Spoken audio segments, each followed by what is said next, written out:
Authorities report the spill was first detected Tuesday.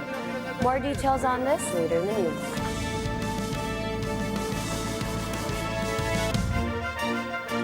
Good evening, I am Gianna Llanes. I am Nina Lago Flores. This is Mata ng Agila International.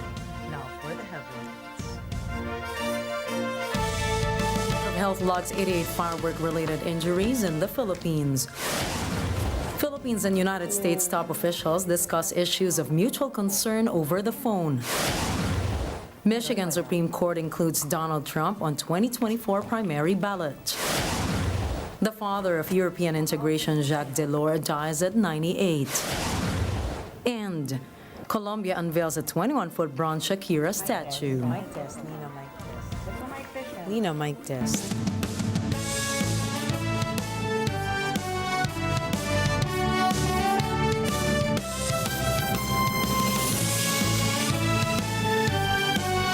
Los Angeles, Las Vegas, Nevada, España, Paris, France, United Kingdom, Washington, D.C. London Bureau, Papua New Guinea, In New York, New York. Washington, D.C. Mata ng Agila, Mata ng Agila. For Mata ng Mata ng Agila International. trusted, connected, on point.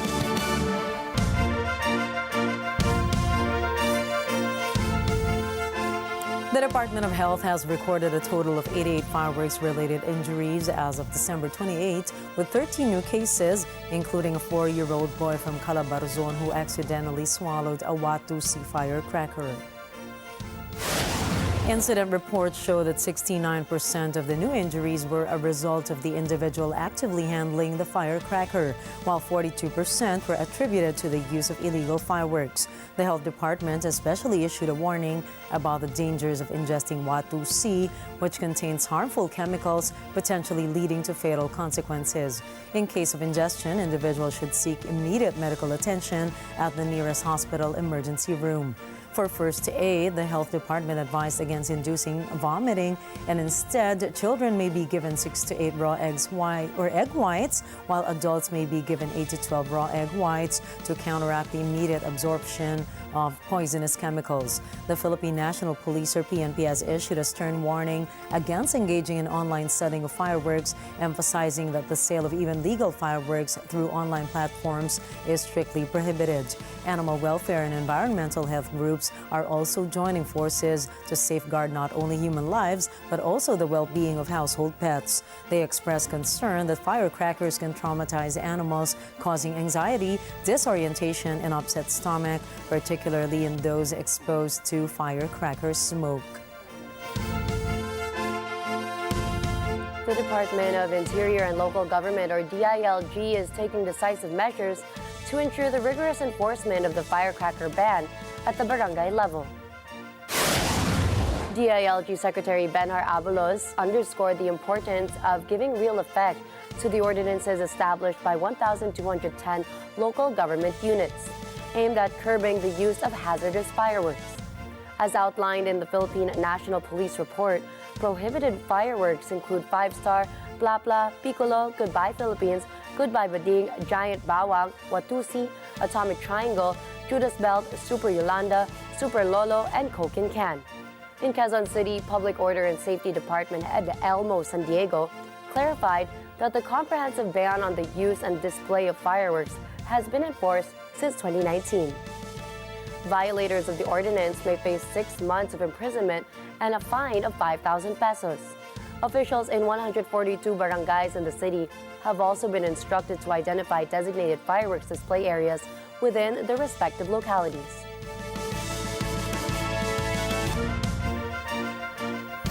Transport Group Manibela has emphasized the necessity of implementing a fare hike to assist drivers and operators in covering the costs associated with modernizing jeepney units, which can amount to as much as 4 million pesos. Manibela Chairperson Amar Valbuena specified that the minimum fare should not fall below 25 or 30 pesos for the first 4 kilometers, with an additional charge of 2 pesos per kilometer thereafter. This proposed fare range represents an increase of up to 130% compared to the current minimum fare of 13 pesos for traditional jeepneys. Despite the government providing a subsidy of 200,000 pesos, Valbuena argued that it falls short of covering the expenses incurred during the modernization process. In response to the PUV consolidation deadline, Valbuena mentioned that their challenge lies not in submitting the required documents, but in the government's insistence on consolidation, which entails surrendering their franchise. He warned that this issue could potentially lead to a transportation crisis if the government continues to press for a consolidation against the industry's wishes. The Department of Trade and Industry said that manufacturers are free to change the size and price of their products amid the shrinkflation phenomenon.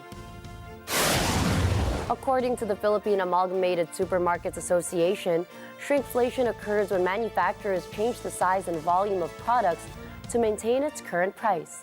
The agency said that it is a business decision for manufacturers to change the size and quality of their products.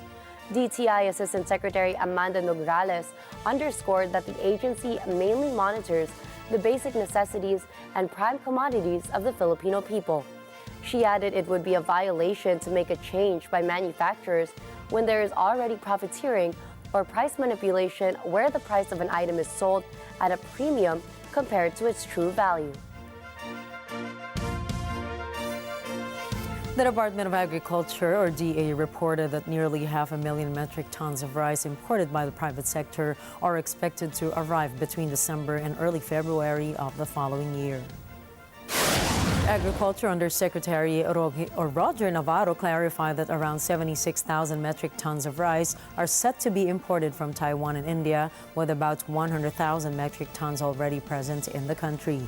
These imports are part of the 495,000 metric tons committed by import permit holders to Agriculture Secretary Francisco Tiu Laurel. Navarro revealed that 20,000 bags, equivalent to 1,000 metric tons of rice, were delivered before the holidays, marking the initial batch of the 40,000 bags donated by Taiwan. Additionally, about 75,000 metric tons of rice are expected to arrive from India in the last week of December and early January. With the influx of imported rice and the volume harvested by local farmers in recent months, Navarro emphasized that the country will have an ample supply of the national staple until the next harvest, slated to begin in March. Defense Chief Enrique Manalo has phone called United States Secretary Antony Blinken to discuss issues of mutual concern. In a statement, the U.S. State Department said, and I quote, Secretary Blinken and Secretary Manalo also exchanged ideas on how to reinforce U.S.-Philippines cooperation in the coming year, building on President Marcos's official working visit to Washington, D.C. this past May. The State Department added that the talk included the ongoing tensions in the South China Sea. However, the Department of Foreign Affairs has yet to give any details on the Foreign Affairs Chief's talks with Blinken. Manalo's phone call with Blinken came after the top diplomat had talks with China's Foreign Minister Wang Yi on Manila and Beijing's claims over the disputed waters. Philippine Coast Guard spokesperson for the West Philippine Sea, Commodore J. Tariela, debunked an editorial piece in China's Global Times. According to the article, it warned the Philippines to remain vigilant against the enthusiasm displayed by the United States and other countries. The article claimed that the U.S. has a hidden agenda behind its enthusiasm. Tariela describes the article as baseless, adding that China has not come to the terms with the fact that its fabricated narratives about the alleged aggressive actions of the Philippines are not convincing. He underscored that the PCG would continue to be observant against bullies in the West Philippine Sea. The recent bullying done by China was when Chinese vessels water bombarded Filipino boats in a resupply mission to BRP Sierra Madre in Ayungin Shoal. The Philippines has welcomed the International Bargaining Forum, or IBF's, decision to designate the southern section of the Red Sea as a high-risk area. This also includes the Bab el-Mandeb Strait leading into the Gulf of Aden. The agency called the decision a swift response done by the IBF to the threats faced by Filipino seafarers in the area. Last November, a vessel carrying 2 Filipino seafarers was hijacked in the Gulf of Aden. Meanwhile, on December 16, a vessel with 15 Filipino seafarers aboard was attacked by the Iran-backed Yemeni rebels group Houthi in the same waters. Coming up, North Korean leader Kim Jong-un orders his military to accelerate preparations. Donald Trump scores a big win in Michigan. And the New York Times takes OpenAI and Microsoft to court. Stay tuned for more stories around the globe when we return.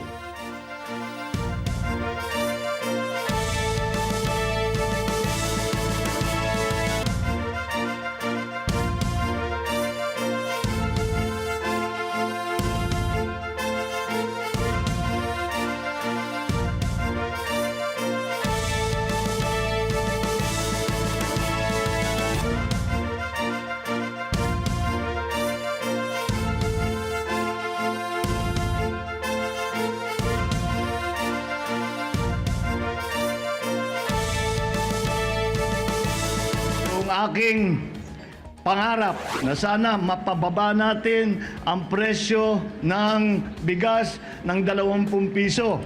Hindi pa tayo umabot doon. Hindi na po itutuloy ng Office of the Vice President ang kahi para sa confidential funds. Makinig na sa gobyerno, ICC. At pupunta na rito. Maliwanag ang sinabi ng Presidente dyan. We have no legal duty to cooperate.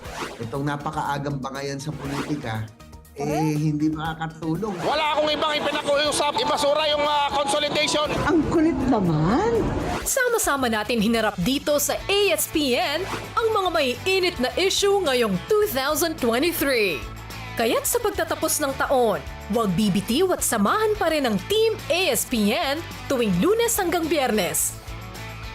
Dito lang sa Net 25.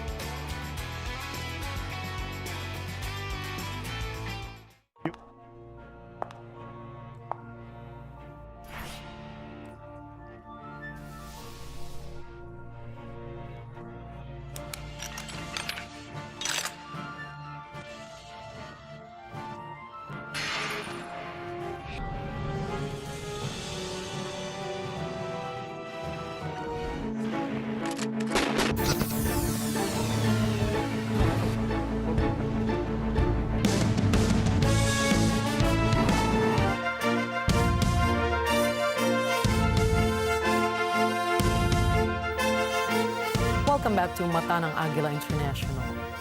North Korean leader Kim Jong-un has directed the military, including the nuclear program, to expedite war preparations in response to what he perceives as unprecedented confrontational actions by the United States. Kim emphasized the extreme military situation on the Korean peninsula due to anti-North confrontations with the U.S. during a meeting of North Korea's ruling Workers' Party. The specific details of the war preparations ordered by Kim were not disclosed. However, recent developments include North Korea's successful launch of its first military spy satellite, the testing of the solid-fueled Hwasong-18, and the formal enshrinement of nuclear power status in the country's constitution. In contrast, South Korea, Japan, and the U.S. have deepened political and defense cooperation in response to North Korea's record-breaking series of weapons tests. They have also activated the system to share real-time data on North Korean missile launches. A U.S. nuclear-powered submarine has also recently arrived in the South Korean port city of Busan, and the U.S. has conducted drills with long-range bombers alongside South Korea and Japan. Myanmar's military government is facing growing resistance from pro-democracy rebel forces. On the weekend, ethnic minority fighters say they seized control of a major trading hub in Shan State. Thomas I. Likeness tells us more. The rebel advances come just days after China had said it had mediated a temporary ceasefire. China has become a major player in the region because of its support for Myanmar's junta, while at the same time establishing relations with the rebels. Clashes have raged across Myanmar's northern Shan state since 3 rebel militias launched a joint offensive in October. The region borders China. Rebel forces say they captured Nam Sham last Friday after launching an attack in the area more than 2 weeks ago. The junta admits it's lost control of the region, but has not said much else about the battles with the resistance forces. With the number of loosely aligned rebel forces battling the military government, Myanmar's rulers find themselves in a precarious position. According to an Australian news outlet, the junta-appointed president has warned that Myanmar could end up split into various parts if the military is unable to manage the fighting. The country's border regions are home to several ethnic armed groups that have been battling for decades for autonomy and control of resources. Thomas I. Likeness from Atanang Agila International.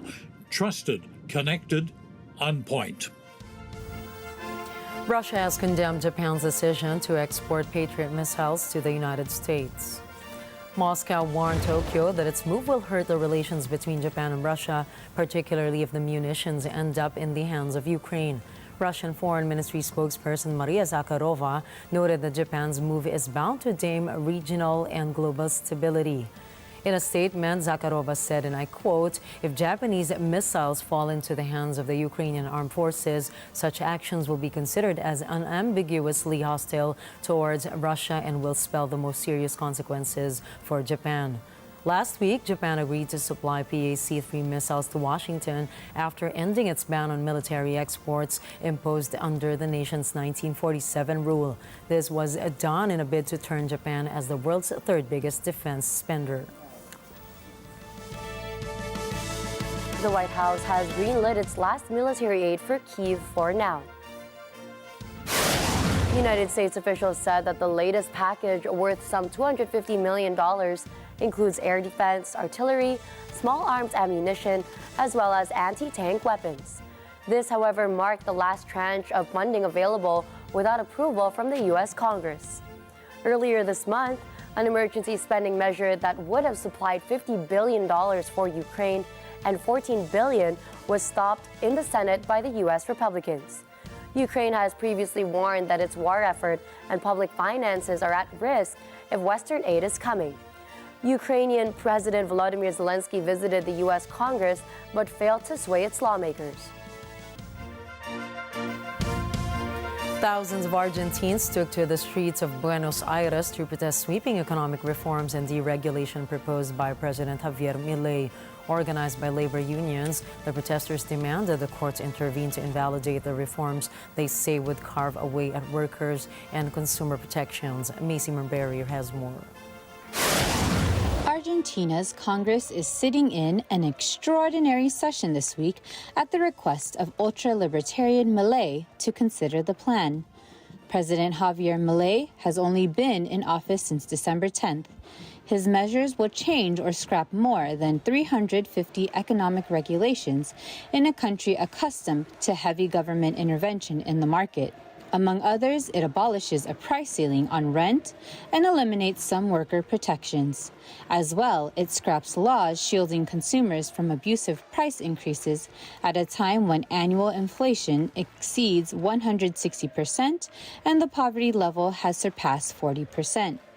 Milei's chainsaw plan to cut state spending has triggered a series of street protests against the government.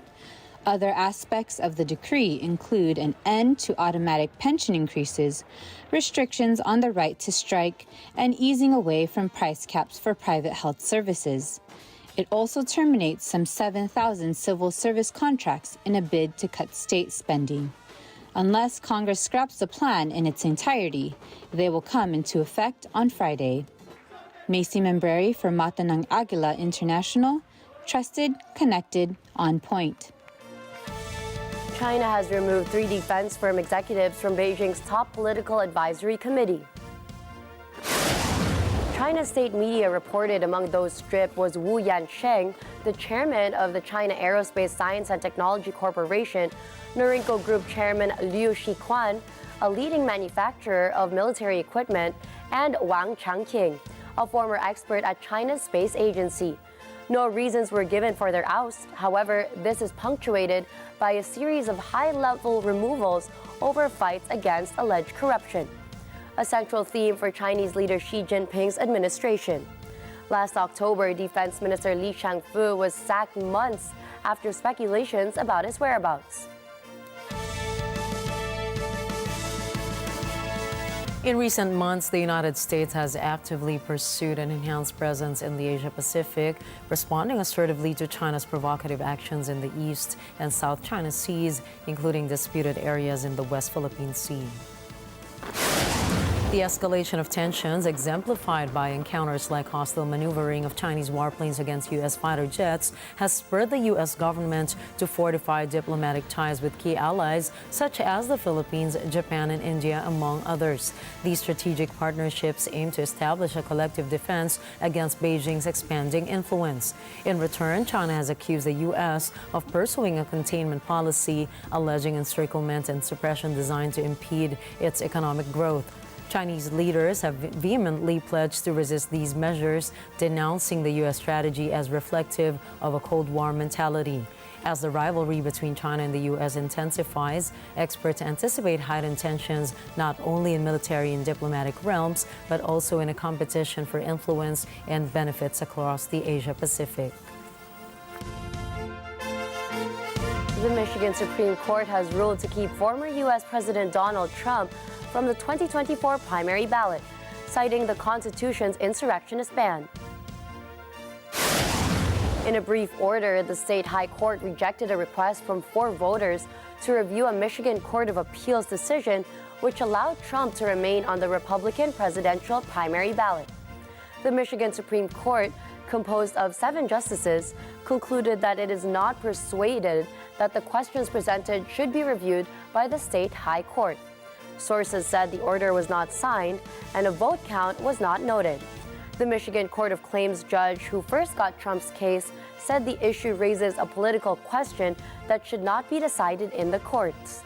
Under the United States constitutional law, a political question is a constitutional dispute that requires knowledge of a non-legal character, the resolution of which lies within the political rather than the legal realm, and judges customarily refuse to address such matters.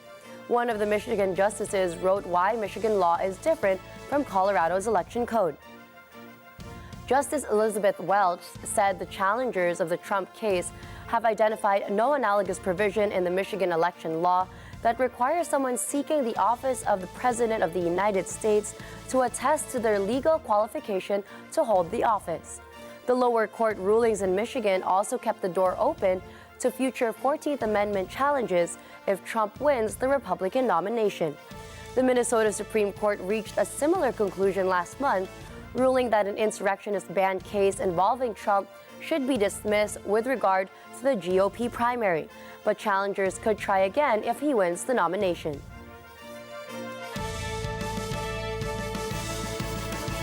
Riot police clashed with opposition supporters in the capital of the Democratic Republic of Congo Wednesday.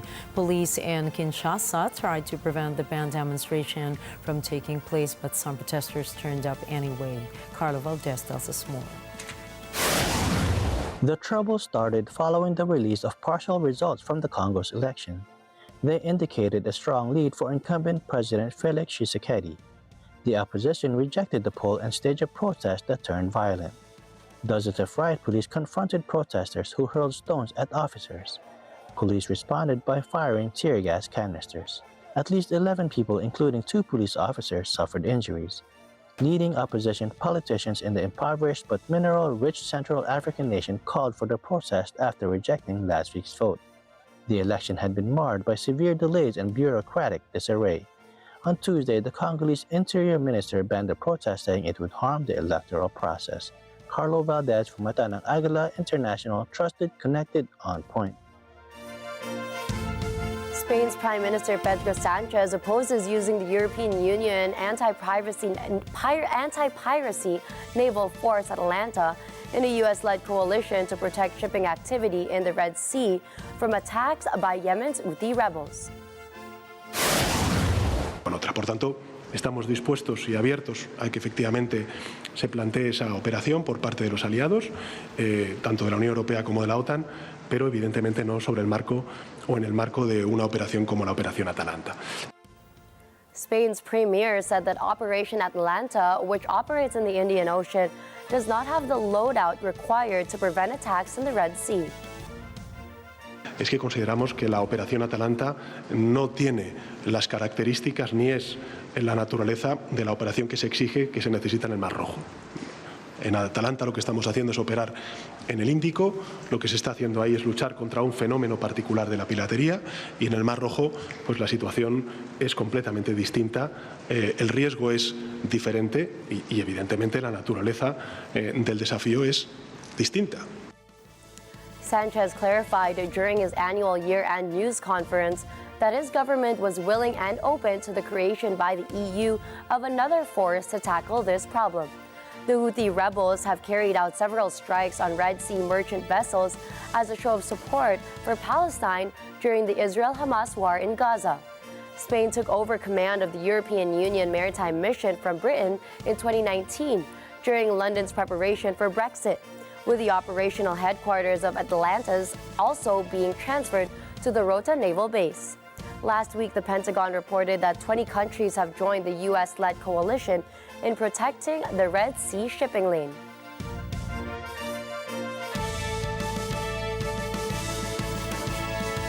Jacques Delors, a revered political figure instrumental in shaping the modern European Union, has passed away at the age of 98. Former UK Prime Minister Boris Johnson acknowledged Delors' remarkable leadership, crediting him with creating a new federal structure for Europe during his 10-year tenure as president of the European Commission. Johnson affectionately referred to the EU as the house that Jack built. Delors played a pivotal role in European integration, contributing significantly to the design of the euro and the establishment of the single market, serving as EU president from 1985 to 1995. His legacy extends beyond achievements in economic policy to include his involvement in notable disputes between Brussels and Britain. During his presidency, Delors engaged in vigorous clashes of ideology with figures like British ex-Prime Minister Margaret Thatcher. Delors, a staunch advocate of an ever closer European Union, faced resistance from Thatcher, who adamantly opposed any transfer of power to Brussels. Jacques Delors is survived by his daughter Martine Aubry, a French politician serving as the mayor of Lille.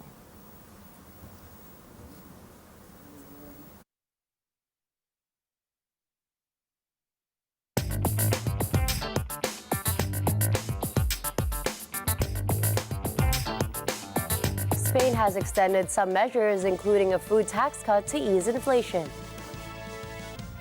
Prime Minister Pedro Sanchez announced the value-added tax rate on some basic food items will remain at 0% for the first 6 months of 2024. He said taxes on excess profits of banks and energy companies will be extended for 1 year.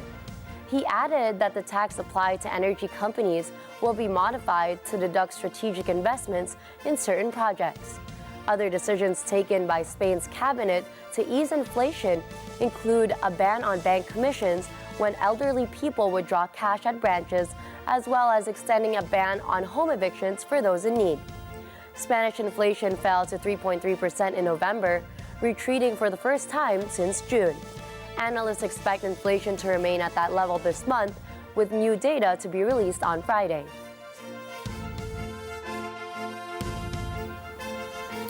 The New York Times has sued Microsoft and ChatGPT maker OpenAI in a U.S. court for copyright infringement. This is after the news outlet claimed that the firm's AI models had used millions of its articles for training without permission. Meanwhile, the Times is seeking damages and orders that firms halt its content for the training of AI models, as well as destroy all data gathered from it. An AI or OpenAI, on the other hand, expressed its disappointment with the lawsuit, citing that their negotiations with the Times were moving constructively. In the past year, many publishers are sued have sued OpenAI for violating their copyrights to fuel ChatGPT. This includes Game of Thrones author George R.R. Martin and other best-selling fiction writers. Gaston Glock, the engineer and business tycoon who developed and distributed one of the world's best-selling handguns, has died at 94. The Austrian won an international loyal following among law enforcement and military forces with a weapon that bore his name. Forbes estimates his family fortune to stand about $1.1 billion. His rise to fame came in the 1980s when the Austrian military sought a new innovative weapon. He assembled a team of firearms experts and came up with a Glock 17, a lightweight semi-automatic gun largely made of plastic. He was rarely in the news, only making headlines when a business associate tried to have him killed in the late 1990s, and when a book about his business was published in 2012. Glock rarely responded to criticisms from gun control campaigners. He also refused to join other weapon manufacturers who signed a voluntary gun control deal with the U.S. government in 2000. He's survived by his wife, a daughter, and 2 sons.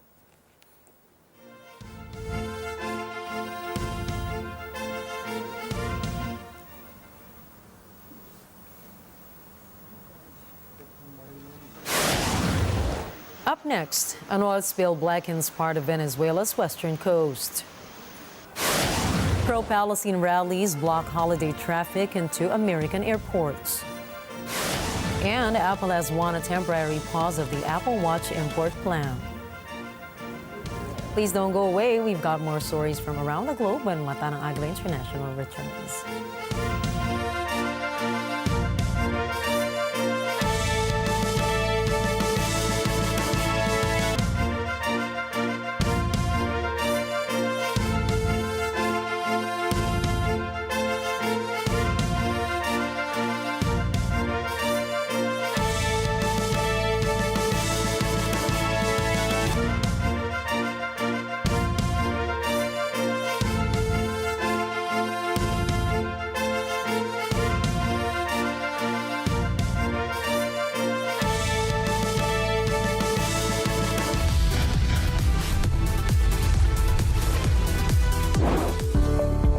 Exclusive!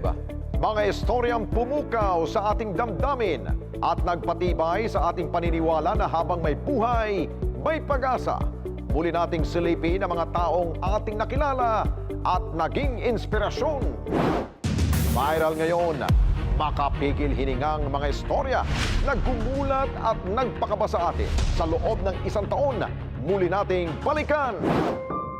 At kada girl at Net25 News anchor Emma Tiglao, certified e-responder na rin. Pero once yan, naramdaman nila na merong susuporta, tas magiging parang role model ka sa kanila na parang, hindi kaya mo yan. Sabado, alas 6 hanggang alas 7 ng gabi, ito ang Responde, Mata ng Mamamayan.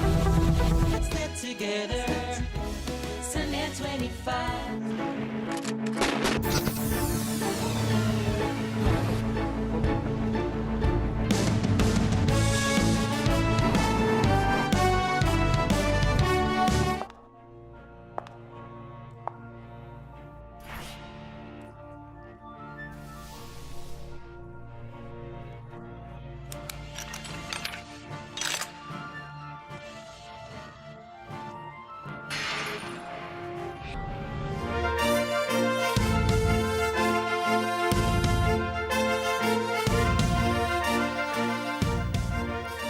An oil spill has killed dozens of fish in Venezuela. Dozens of dead fish were washed ashore on Puerto Cabello Beach, the country's largest port. Authorities reported that the spill was first detected Tuesday. According to Carib Sur Foundation, the oil originated at a waste lagoon near the El Palito refinery. Environment authorities, volunteers, and fishermen worked together for the cleanup. Meanwhile, the country's Environmental Care Agency has called for a contingency action to the oil spill. The last oil spill was recorded in July 2020 that contaminated the Moroccan National Park.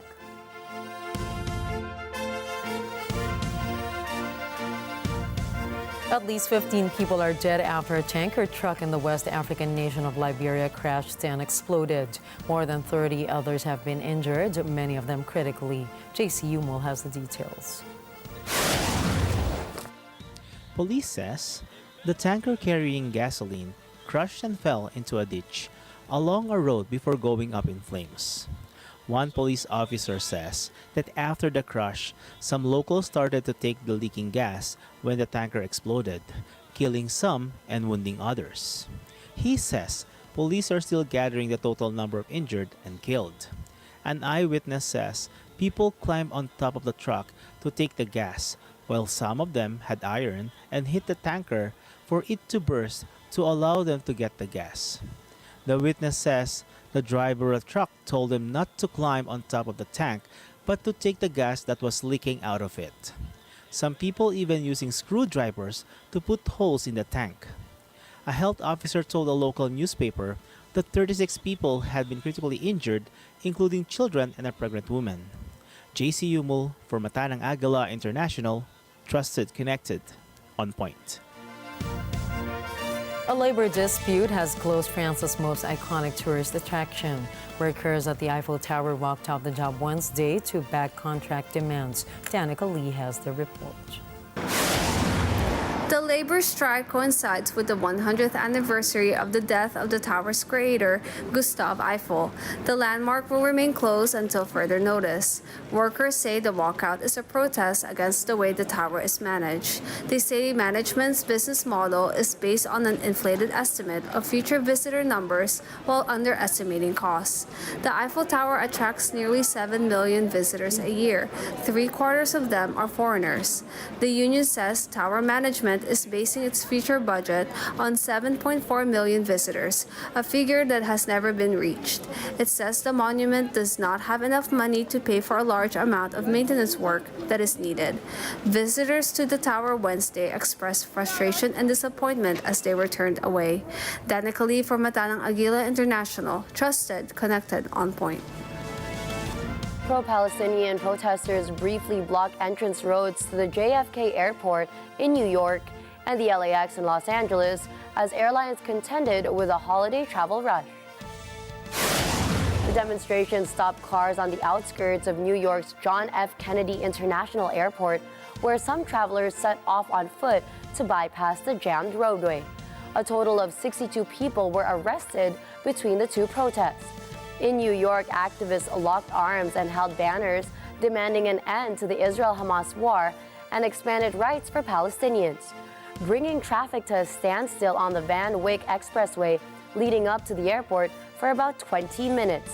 26 people in the protest were arrested for disorderly conduct and impeding vehicular traffic, and the Port Authority of New York and New Jersey dispatched 2 buses to help travelers caught in the backup reach the airport. The Los Angeles Police Department accused protesters of throwing a police officer to the ground and attacking uninvolved passerbys in their vehicles. Storm Garrett has caused disruption across the West Midlands as heavy rain and strong winds batter the region. The storm has brought significant rainfall and winds of up to 70 miles per hour to the UK, with multiple weather warnings in place. From Europe, Brian Florentino reports. Heavy snowfall caused by Storm Garrett grinds traffic to a halt on the main road of the A9 in the Scottish Highlands near the village of Dalwhinnie. Police in Scotland have warned a further disruption as yellow weather warnings remain in place through the night. Storm Garrett has caused serious disruption for winter travellers across the UK as flights, trains and ferries have been cancelled on what is one of the UK's busiest travel days. 2 key football matches in Scotland also fell victim to the elements. Rangers' scheduled Scottish Premiership match at home to Ross County and Aberdeen's top-flight game against Motherwell had been postponed. Flood warnings were also issued for the Wye from Hay-on-Wye through Hereford, as far as Ross-on-Wye locations. Of the 12 warnings covering England on Wednesday evening, 6 were from the West Midlands. The Met Office issued multiple yellow weather warnings external across England in anticipation of Storm Garrett's impact. Reporting from London, United Kingdom, I am Brian Florentino for Matanang Agila International, trusted, connected, on point.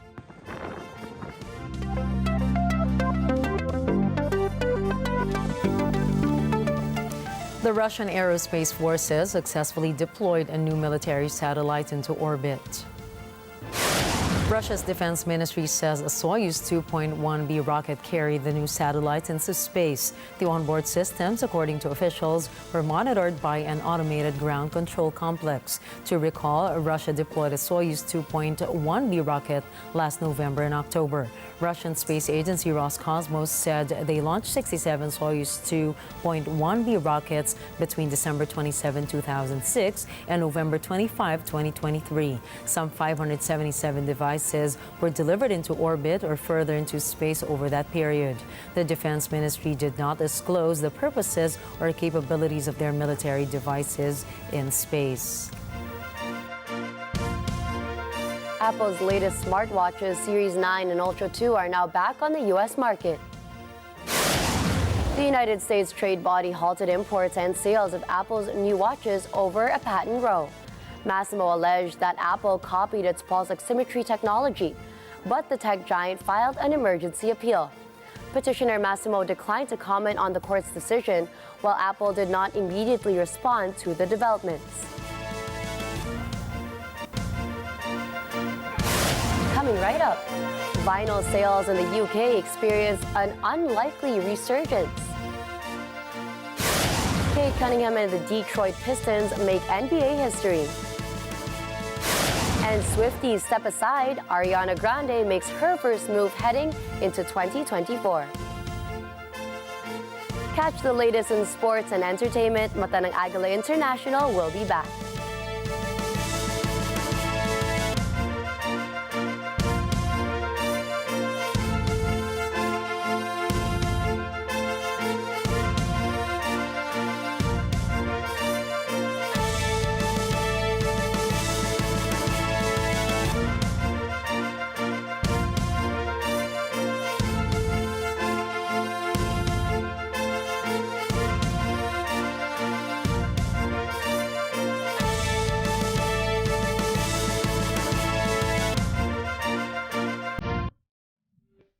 Alam namin ang iyong pagsisikap. Dama namin ang iyong mga sakripisyo. Kita namin ang pagharap mo sa bawat pagsubok. Kaya sa kabila ng mga hamon ng buhay, nandito kami para umalalay. Kasi katulad mo, gusto rin namin ang magandang bukas para sa kanya. Hatid namin ang dekalidad na edukasyon at makabagong pasilidad sa abot kayang halaga. Kaya huwag ka na mangamba. Sasamahan ka namin tuparin ang mga pangarap niya.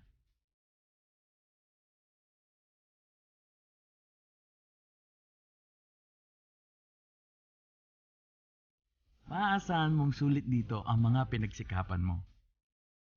Sa aming mga makabagong pasilidad at sistema ng edukasyon. Mailalabas natin ang aking talino at mga kakayahan niya. Kahit sa munting halaga, makakasiguro ka na makakasabay siya sa mabilis na pag-ikot ng mundo. Sa new era, karamay mo kami sa bawat hamon. Kaagapay mo kami sa bawat hakbang. Kasama mo kami sa bawat ngiti at tagumpay.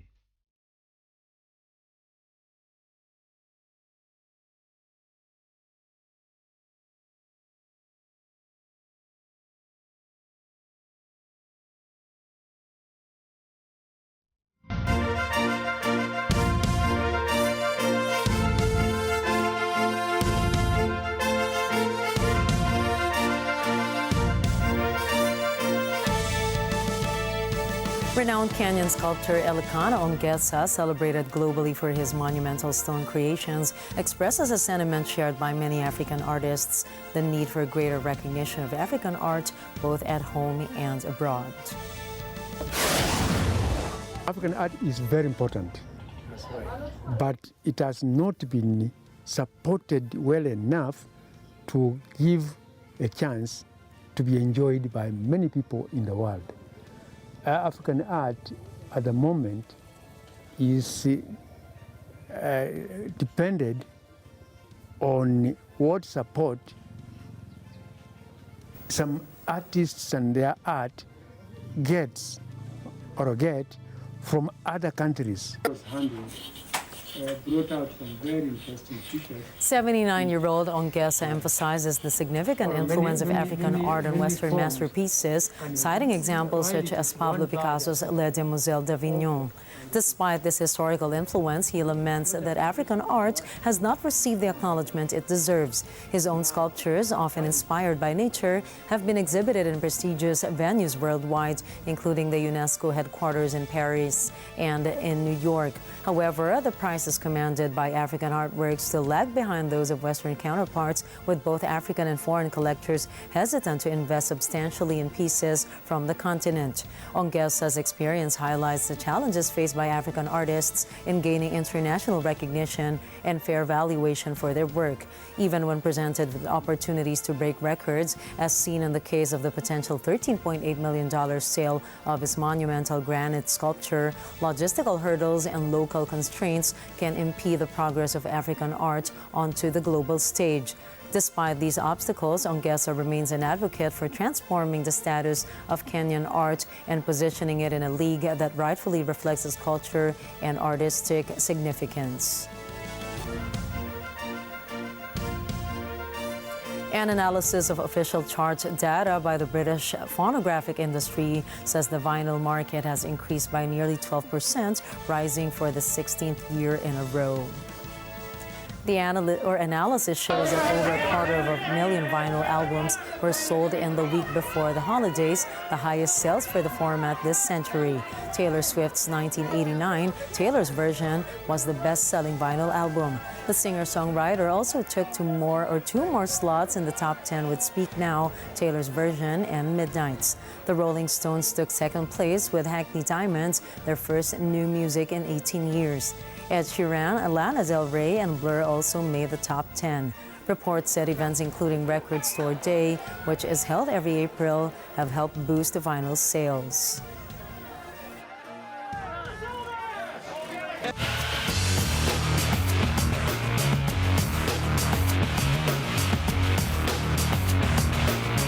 The Herb Kohl Foundation announced the passing of former U.S. Senator and owner of the Milwaukee Bucks, Herb Kohl.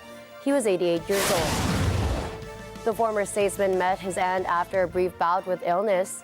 He was a renowned Wisconsin Democrat and co-founder of the Kohl's department store chain. He also served in the U.S. Senate for 24 years. As a lifelong basketball fan, he bought his hometown team for $18 million in 1985, ensuring that the Bucks remained in Milwaukee.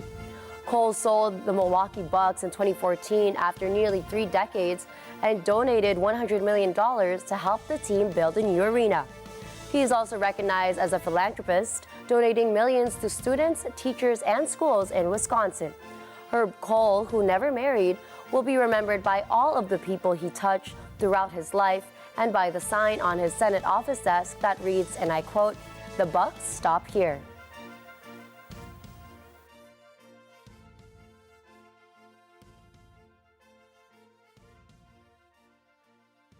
Gone are the days of Ben Wallace and the Bad Boy Pistons of 2004 and the monster of Motown Andre Drummond, who is now in the Windy City of Chicago backing up DeMar DeRozan. However, the Detroit Pistons are still making headlines for a very concerning reason. Vin Pasqua has the score.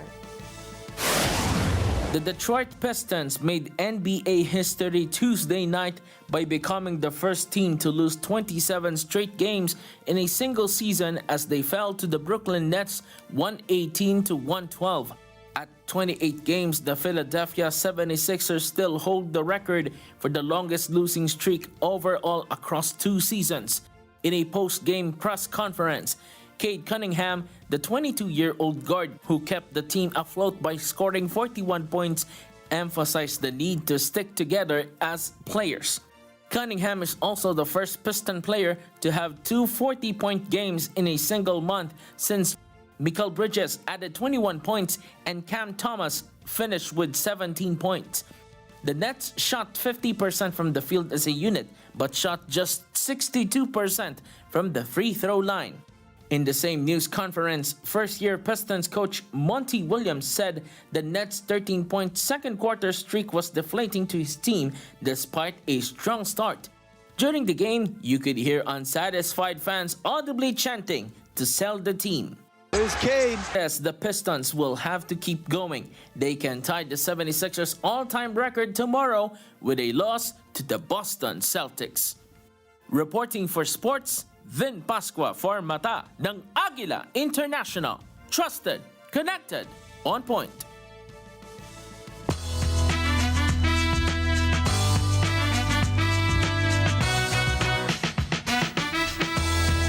Pop star Shakira was immortalized in her Colombian hometown of Barranquilla, where officials unveiled a giant bronze statue of the music diva known around the world for her catchy tunes and exhilarating moves.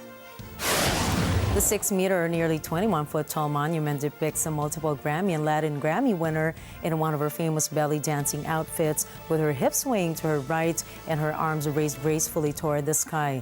A plaque under the statue says that on February 2, 1977, and I quote, "The town of Barranquilla and the world witnessed the birth of a heart that composes, hips that don't lie, a voice that moves masses, and a pair of bare feet that walk for the good of children and humanity." The statue, located on the recently built promenade along the Magdalena River that runs along the edge of the town, was unveiled in a small ceremony attended by Shakira's parents and the mayor, Jaime Pumarejo. In a post on X, formerly known as Twitter, Shakira thanks sculptor Yino Marquez and his student at Barranquilla's Public Art Academy for the latest statue. The Colombian pop star won 3 Latin Grammys earlier this year. Ariana Grande excites her fans as she teases a new album after taking a 3-year hiatus, making it her grand return into the music industry. "See you next year," the 2-time Grammy Award winner Ariana Grande captions and writes on her Instagram account, teasing her fans with a new album this 2024. Grande shares her excitement through a series of pictures and videos that provide a sneak peek of her album-making process. Some of the photos includes a selfie of her giving a thumbs up while visible tears stream down her face, and another photo of her calling a friend dancing with her hands in the air. Grande posts these individually on her story, joking that it's the 2 moods of the album. She also celebrated her announcement with a few fans by sending out gifts that included a lip product from her own company, Rem Beauty. The pop star took a break from writing music to focus on her entrepreneurial adventures and her acting role in the upcoming musical film, Wicked. The new year marks a fresh start for Grande as she signs the new album with her new management, making this her 7th record from her most recent release of Positions last 2020. Are you tired? Have you been working hard? Is this almost the last day of this album? I'm so happy and grateful. I also feel like I weigh 3,000 tons. like the idea of moving is impossible.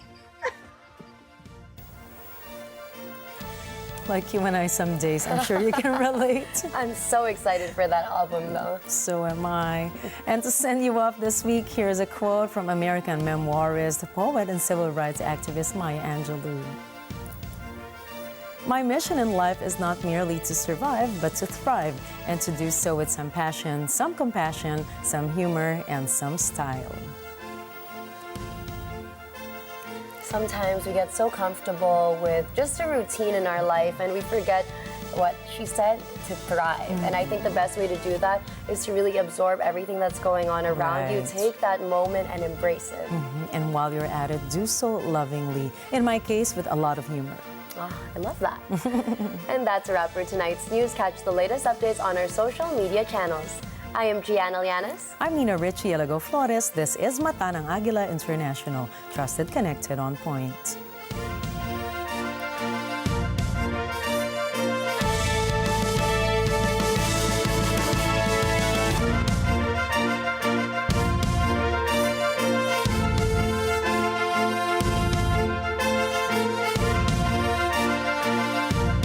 Thank you for choosing Mata ng Agila International, your trusted news source, connecting you to the world and on point with stories from around the globe. Follow, like, and subscribe to @Net25 TV.